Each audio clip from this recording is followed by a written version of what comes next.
एक अलग यहाँ पे क्वेश्चन है कि हमें इसकी कंसिस्टेंसी और इनकंसिस्टेंसी को चेक करना है। अगर सिस्टम कंसिस्टेंट दिखता है तो हमें उसका सॉल्यूशन निकालना है।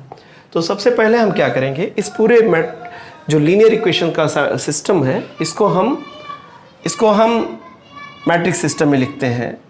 मैट्रिक्स सिस्टम में कैसे लिखा जाता है, कोएफिशिएंट को लिखते हैं 2 -1 और ये 3, ये 3 है, ये 2 है, ये -1 है, ये 4 है, ये 5 है, ये -5 है, और यहाँ पर हम वेरिएबल लेंगे x, y और z, और जो कांस्टेंट आएगा is equal to that would come 579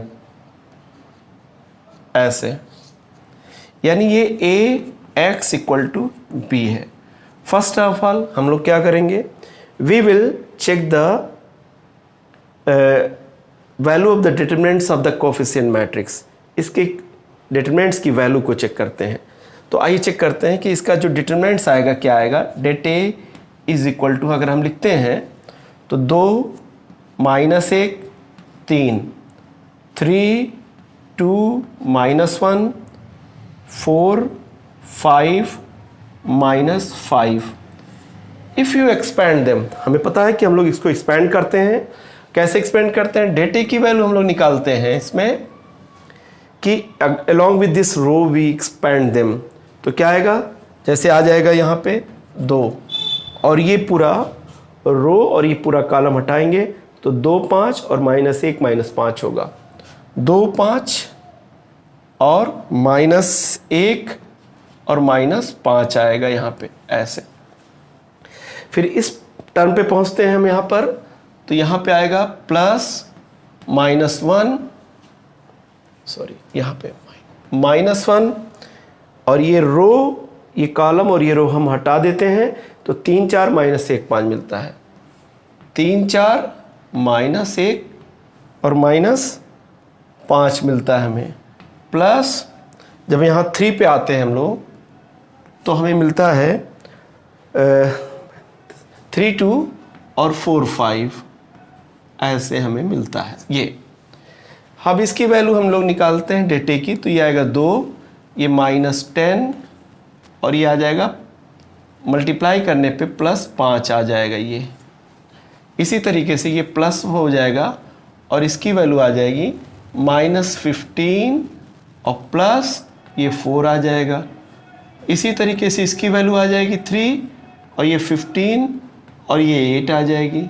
अब हम इसको सॉल्व करते हैं इजीली, तो ये आ जाएगा 2 × -5 और ये प्लस ये आ जाएगा -11 ऐसे, और ये +3 और ये आ जाएगा 7। इसको मल्टीप्लाई करते हैं -10 और ये -11 और ये प्लस आएगा 21। तो जब हम इसको सॉल्व करते हैं 21, ये माइनस और ये प्लस 21, ये कैंसिल होकर ये 0 आता है। यहाँ पर जो सिस्टम ऑफ इक्वेशन आ रहा है उसका जो कोएफिशिएंट मैट्रिक्स है वो सिंगुलर है, यानी डेट ए की वैल्यू 0 आ रही है। अब क्या पॉसिबिलिटीज़ है, अब हम एडजॉइंट ऑफ ए को बी से मल्टीप्लाई करते हैं और चेक करते हैं कि सॉल्यूशन क्या होगा।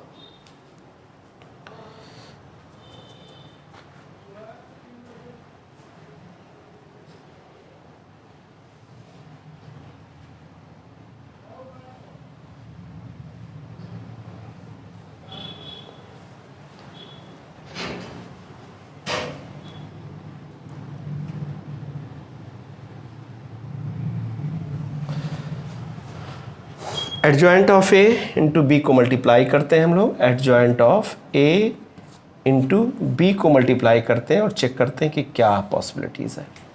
देखते हैं इसमें, तो आएगा -5 11 और 7, 10 -22 और -14 और -5 और 11 और ये 7 आ जाएगा। और b में मल्टीप्लाई करते हैं तो 5 7 और 9 ऐसे। तो इसको जब मल्टीप्लाई कीजिएगा आप तो ये आएगा -25 +70 और -30 45, ये रो इस कॉलम से मल्टीप्लाई हुई, फिर इस रो को इससे करेंगे तो 55 और 154 और ये 99 आ जाएगा इससे। ये रो इस कॉलम से मल्टीप्लाई होगी, फिर इसको हम इससे मल्टीप्लाई करेंगे 35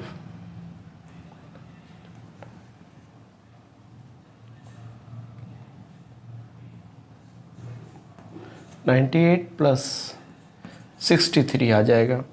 और जब आप इसको मल्टीप्लाई करेंगे तो ये आ जाएगा -70 प्लस 70 और ये आ जाएगा आपका 154 माइनस 154 और ये आ जाएगा कि 98 माइनस 98, इसका मतलब ये इज इक्वल टू आ जाएगा 0 0 और 0।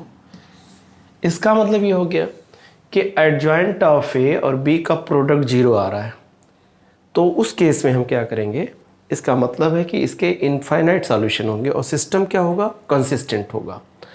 अब उसको सॉल्व करने का क्या तरीका है, हम जो तीसरा वेरिएबल है अगर ये 0 आ जा रहा है, adjoint of A into B equal to 0, इसका मतलब सिस्टम कंसिस्टेंट है और उसके इनफाइनाइट सॉल्यूशन। उस केस में क्या करेंगे, क्योंकि हमारा जो सिस्टम ऑफ लीनियर इक्वेशन था 3 वेरिएबल का था, तो थर्ड वेरिएबल को हम एक कांस्टेंट मान लेते हैं। अब ये जो सिस्टम था, हमने देखा कि इसमें 2 कंडीशन आई, डेट ए बराबर 0 आया और adjoint of A into B की वैल्यू भी 0 आई। तो इसका मतलब है कि जब हम इसको सॉल्व करेंगे तो इसके इनफाइनाइट सॉल्यूशन आएंगे। इसके लिए क्या करेंगे, हम जेड की वैल्यू के मान लेंगे कांस्टेंट और इसे पुट कर देंगे तो 2x माइनस वाई और प्लस 3k, या आप k को इधर ले जाओगे तो ये आ जाएगा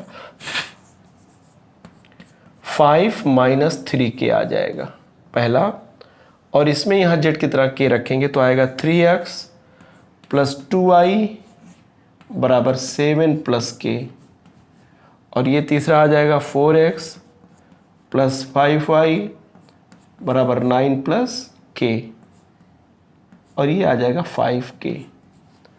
तो ये अब हम इसमें से पहले और दूसरे वेरिएबल को सिलेक्ट कर लेते हैं, जैसे कि 2x minus y plus equal to 5 minus 3k ये, और 3x प्लस 2y बराबर 7 प्लस k मान लेते हैं इसको ऐसे। यानी हमने क्या किया, जब सिंगुलर कोएफिशिएंट मैट्रिक्स सिंगुलर आ रहा है तो एडजॉइंट ऑफ ए और बी को हमने चेक किया जो 0 आया था, फिर हमने क्या किया, जेड को हमने के मान लिया और इसको इधर ले जाते हैं, इसको इधर ले जाते हैं, तो पहले 2 इक्वेशन को हम सिलेक्ट कर लेते हैं। अब हमारे पास 2/2 का इक्वेशन है। अब आइए देखते हैं इसको, इसका जो फॉर्मेट आएगा सिमेट्रिक मैट्रिक्स का वो आएगा 2 माइनस 1 3 और 2, और यहाँ पे हम लिखेंगे x और y, और यहाँ पे जो कांस्टेंट आएगा वो आएगा 5 माइनस 3k और 7 प्लस k आ जाएगा यहाँ पे ऐसे। अब यहाँ पर जो यानी अब ये फॉर्म हमारा फिर ये बन जा रहा है ax इक्वल टू बी, अब ax b बन जा रहा है। अब इसको हम a को सॉल्व करते हैं, चेक करते हैं इसका डिटरमिनेंट्स की क्या वैल्यू आएगी, इसके डिटरमिनेंट्स की क्या वैल्यू आएगी, a डैश मान लिया तो यहाँ पर आ रहा है 2 माइनस 1 3 और 2, तो इसका मतलब है 4 और प्लस 3 यानी 7 आ रहा है जो नॉट ज़ीरो है। तो अगर नॉट ज़ीरो है तो इसका मतलब है कि ये जो सिस्टम ऑफ इक्वेशन हमारा आ रहा है इसका यूनिक सॉल्यूशन होगा, मतलब एक सॉल्यूशन होगा। अब वो सॉल्यूशन क्या करेंगे, हम कैसे निकालेंगे, इन दैट केस वो हम x की वैल्यू निकालते हैं a इनवर्स इंटू बी के फॉर्म में निकालते हैं, यानी हम a इनवर्स निकाल लेते हैं। यहाँ पर हम देखते हैं इसको कि यहाँ पर a की वैल्यू है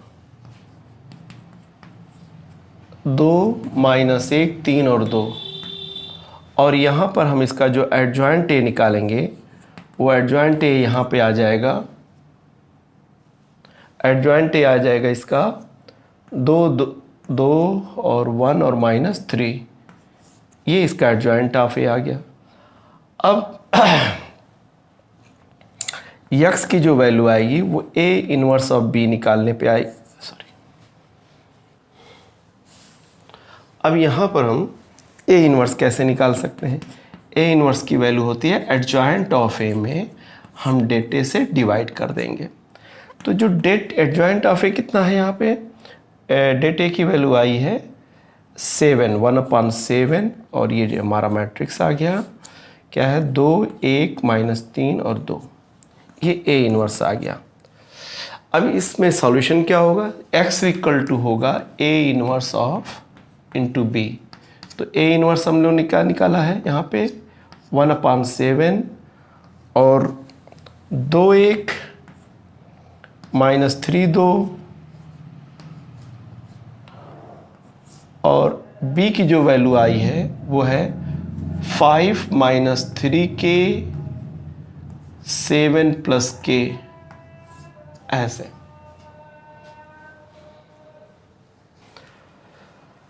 अब हम इसको मल्टीप्लाई करेंगे तो 1/7 और ये मल्टीप्लाई होगा, इसमें आ जाएगा 10 - 6k + 7 + k, और जब ये रो इसमें मल्टीप्लाई होगी तो होगा -15 + 9k + 14 + 2k आ जाएगा। तो जब हम इसको और इजी करेंगे तो ये आएगा, हमें मिल जाएगा 17 - 5k, और ये मिल जाएगा हमको